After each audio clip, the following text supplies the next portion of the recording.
नातेसंबंधांमध्ये, नवरा बायकोंमध्ये आत्मकेंद्रित नवरा आहे, तो थकून भागून येतो घरी, मान्य आहे.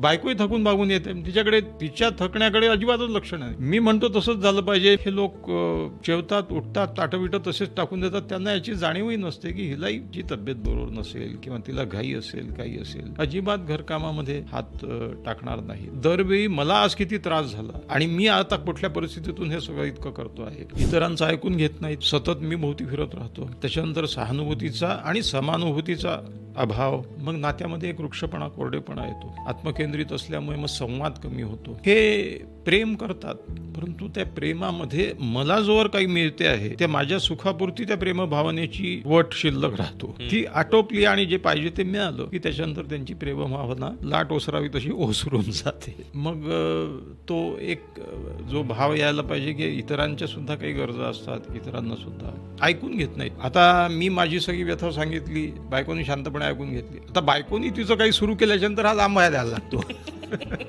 हा ठीक आहे, बरोबर आहे, हा चालत राहते असं काही. बी लिटिलिंग अदर पीपल्स प्रॉब्लेम्स. अरे एवढं काही नाही त्याच्यामध्ये, कोण तो मरणच पावला ना, हा ठीक आहे चालेल, काही किती मोठे आघात झाले त्यात. अरे असं झालं का, एक शब्द असा यायला हरकत नाही आहे तिचं, काही नाही.